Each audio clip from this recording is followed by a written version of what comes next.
Assalomu alaykum, hurmatli ustozlar. Bugun sizlardan kelgan savollarga javob berish orqali ushbu videoni tayyorlamoqchiman. Hop, biz 2020-yildan beri ishlab kelayotgan bo'lsak, ko'plab savollar qayta beriladi.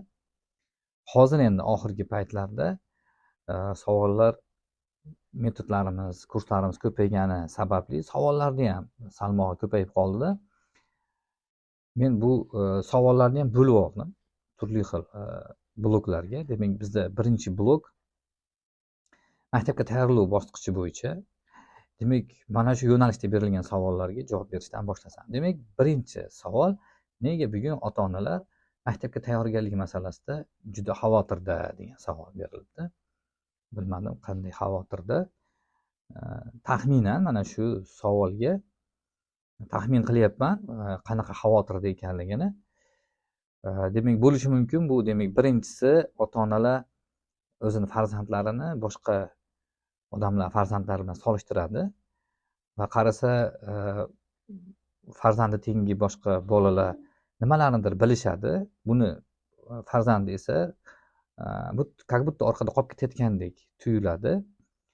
Shu sababli bo'lsa kerak mana shu xavotirni, demak, birinchi bitta sababi. Ikkinchi yana bir sababi bolasiga nisbatan ishonchsizlik. Meni farzandim mana shu holati bilan birinchi sinfni eplab keta oladimi? Maktab og'irlik qilmaydimi?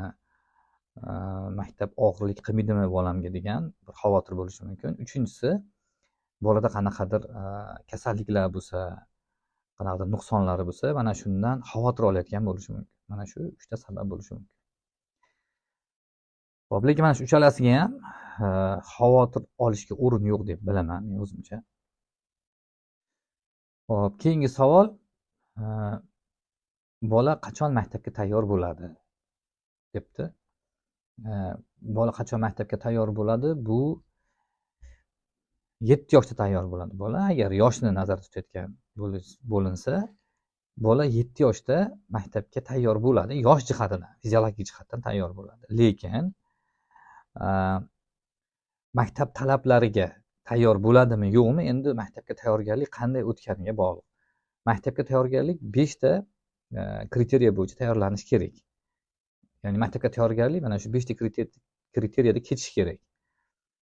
Bola fiziologik jihatdan tayyor bo'lish kerak, psixologik jihatdan tayyor bo'lish kerak, kommunikativ jihatdan tayyor bo'lish kerak.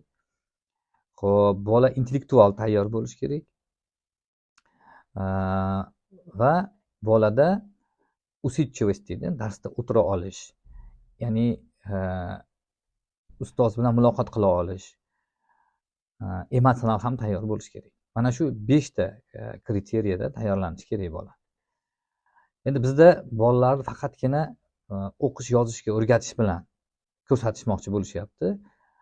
Men hayron bo'laman, u birinchi sinfda nimani o'rganadi? Hozir o'qish yozishni hozirdan o'rgatsak. O'qish yozish birinchi sinfdan boshlanadi aslida. Lekin bizda nimagadir o'qish yozish ertaroq boshlanyapti. Bundan keyin haligi salbiy oqibatlar haqida ham to'xtalamiz. Erta boshlashni salbiy oqibatlari bor o'ziga yarasha. Va bu juda ham jiddiy. Uchinchi savol: sizningcha ota-onalar eng ko'p qaysi joyda xato qilishadi maktabga tayyorlov davrida debdi. Ota-onalar eng ko'p qiladigan xatosi farzandlarini hadeb boshqalarning bolalari bilan solishtirishi. Bu birinchi xatosi. Har bir bola unikalniy, ya'ni har bir bola o'zgacha. Bizni farzandimizda boshqa bir farzandda yo'q qobiliyatni ko'rishimiz mumkin masalan. Bizni farzandimizda boshqa bolada yo'q qobiliyatni biz ko'rishimiz mumkin. Yoki bizni farzandimizda boshqa bolada bor qobiliyat bo'lmasligi mumkin. Hozircha bu hali aniq emas, hali shunday ketadi degani emas. Ya'ni bola ko'pincha shunday shiorlarimiz bor, shunday maqollarimiz bor. Bola boshidan degan shunaqa maqollarni biz noto'g'ri interpretatsiya qilamiz. Bola katta bo'lgungacha juda ko'p bosqichlarni bosib o'tadi. Juda ham ko'p o'zgaradi. Shuning uchun hozir 5,5-6 yoshlik holatiga qarab turib, bu bo'ladigan bola ekan, bo'lar ekan, bu bo'lmaydigan bola ekan deyish biroz vaqtliroq. 7 yoshdan bolani maktabga berishimiz kerak.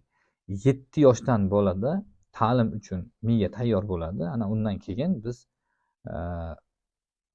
taxmin qilishimiz mumkin. Agar shunday ketadigan bo'lsa, bilimni orqada qolib ketadi yoki hozirdan chorasini ko'rish kerak. Yo'q hokazo bu 7 yoshdan keyin prognoz qilish uchun imkoniyat bo'ladi. Xo'p, demak, birinchi blok bo'yicha savollarga javob berildi. Ikkinchi blogimiz bu ham maktabga tayyorgarlikka oid ekan. Maktabga tayyorgarlik aslida qanday bo'lishi kerak debdi. Narigi savolga deyarli o'xshar ekan. Maktabga tayyorgarlik aslida yuqorida aytdim, 5 ta kriteriyani o'z ichiga olgan bo'lishi kerak. Bolani fiziologiyasini hisobga olgan bo'lishimiz kerak. Bolani miyasi pastdan tepaga qarab va o'ngdan chapga qarab, orqadan oldiga qarab rivojlanadi. Ya'ni etapma-etap rivojlanadi. Miyani qaysi zonasi rivojlanayotgan bo'lsa, o'sha zonani rivojlanishiga qarab mashg'ulotlar tanlanishi kerak. Nimani o'rgatish, qanday mashg'ulot o'tish, bularning hammasi o'sha miyani qaysi yoshda qaysi sohasi rivojlanayotganligini bilib va shuni ongli ravishda shuni bilgan holatda yondashsa xato bo'lmaydi. Endi bizda nima bo'ladi? Bolani hali hisob-kitobga miyasi tayyor emas, lekin biz hisob-kitobga o'rgatishni boshlayapmiz. Bolani miyasi hali yozishga tayyor emas, biz yozishga o'rgatyapmiz. O'qishni qo'yaveramiz. Endi o'qish 4 yoshdan alifbeni tugatib qo'ygan bolalar haqida eshityapman. Men prosta bundan xursand bo'layotganim yo'q. 4 yoshdan alifbeni tugatib qo'yayotgan bolalar ertaga 2-3 sinfga borganda mutlaqo o'qishga nisbatan rag'bat yo'qolib, o'qishga qiziqmay qo'yishi mumkin. Keyin buni to'g'rilab bo'lishdi, keyin buni to'g'rilash imkoni juda ham qiyin bo'ladi. Hattoki to'g'rilab bo'lmasligi ham mumkin.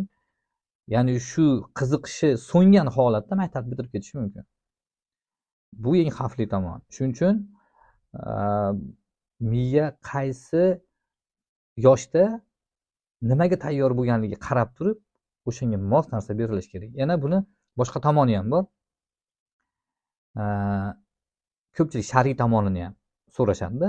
Shar'iy tomoni shundaki, siz biror narsani qila olsangiz, sizdan o'sha narsani so'rash kerak. Aytaylik, siz 10 kilo yuk ko'tara olasiz, 10 kilogramdan ortig'ini ko'tara olmaysiz. Sizga 20 kilo yukni ko'tarishga majbur qilish bu diskriminatsiya hisoblanadi. Bizi dunyoviy tilimizda, shariatda esa zulm hisoblanadi. Siz qila olmaydigan ishni, sizni qobiliyatingiz ko'tara olmaydigan ishni sizdan talab qilinishi bu zulm hisoblanadi. Shuning uchun bu tomonni ham hisobga olish kerak. Bolani miyasi hozir nimani qila oladi, nimaga tayyor, mana shu narsani berish kerak va mana shu ramkada tayyorlab borish kerak. Xo'p, keyingisi o'qish va yozish bilish tayyorgarlikning asosiy belgisi emasmi?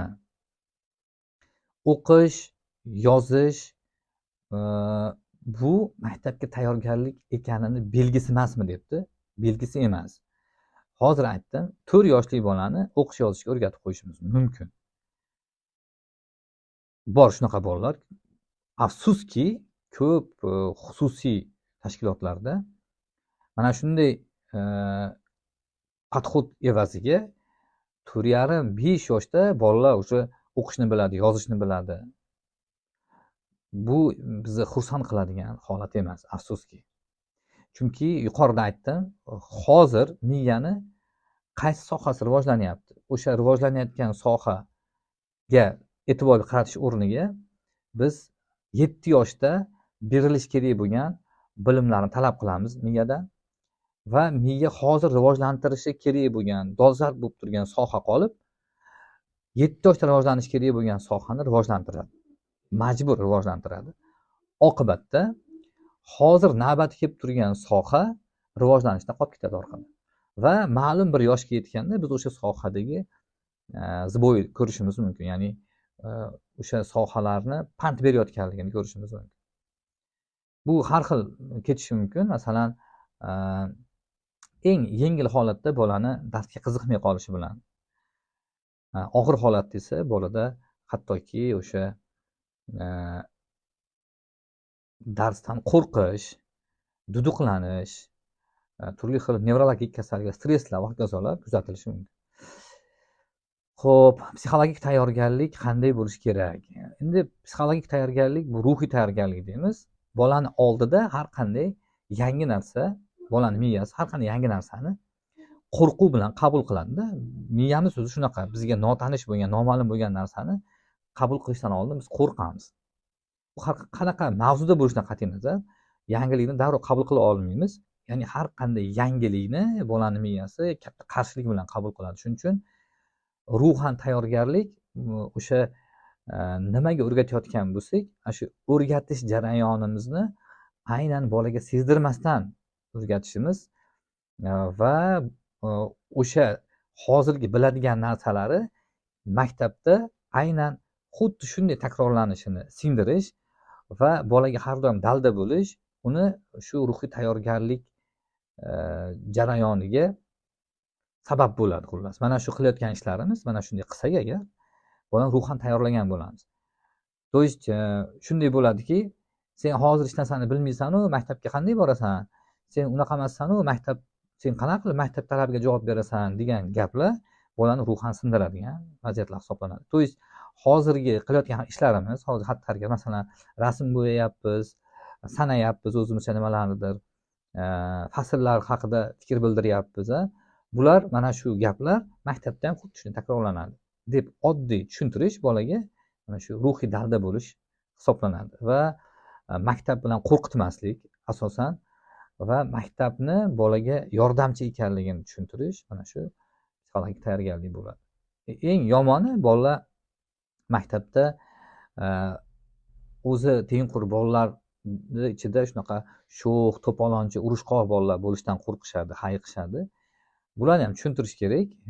Ya'ni u shunaqa bolalar bo'ladi, sen hozir maktabga borsang kaltak yeysan, bolalardan hozirdan qo'rqib yuradigan bo'lsang, maktabda hamma bola seni urib yuradi kabi gaplar ko'p uchraydida odamlar orasida kattalar shunaqa hazillashib gapirayotgandek bo'ladi, lekin shunchaki o'ynab gapirayotgandek bo'ladi, lekin bolani ruhiyatiga bu juda ham salbiy ta'sir qiladi. Shuning uchun bolalarni maktab bilan qo'rqitmaslik kerak, hazillashib bo'lsa ham. Bu demak ruhiy tayyorgarligiga juda ham qattiq ta'sir qiladigan holat. Aksincha, maktabda senga yordam beradigan o'rtoqlaring bo'ladi, do'stlaring bo'ladi kabi fikrlar bilan dalda berish kerak. Bola tayyor yoki tayyor emasligini qanday sezish mumkin? Bola tayyor yoki tayyor emasligini boshqalar bilan kirishib keta olayotganidan birinchisi e'tibor beradigan jihatlarimiz. Keyin emotsional tayyor ekanligini masalan mashg'ulotlarda tasavvur qiling, bolani mashg'ulotga tashlab ketayotgan paytingizda u sizsiz bemalol o'rtoqlariga qo'shilib o'sha muhitni qabul qilayotgan bo'lsa, o'sha maktabga tayyorgarlik bosqichida, demak bola maktabga tayyor. Sizga ergashmayaptimi? Sizni ketib tashlab ketayotganligingizdan xafa bo'lmayaptimi? Demak, bu tomondan u tayyor. Keyin o'rtoqlari bilan kirishuvchanligi, katta odam bilan, ya'ni ustozi bilan, o'sha maktabga tayyorgarlikni olib borayotgan ustoz bilan muloqot jarayonida bola qo'rqmayaptimi? Bemalol savol javob qila olyaptimi? Demak, bola maktabga tayyor. Demak, o'sha maktabga tayyorgarlikka, o'sha guruhga ertalab bugun mashg'ulotlarimiz bor, mashg'ulotga boramiz degan paytda bola xursandchilik bilan qabul qilayotgan bo'lsa, demak bola maktabga tayyor. Yo'q, bormayman, borgim kelmayapti, yomon ko'raman va hokazo bo'lsa, demak bolada maktabga nisbatan hozircha psixologik tayyorgarlik maromiga yetmagan.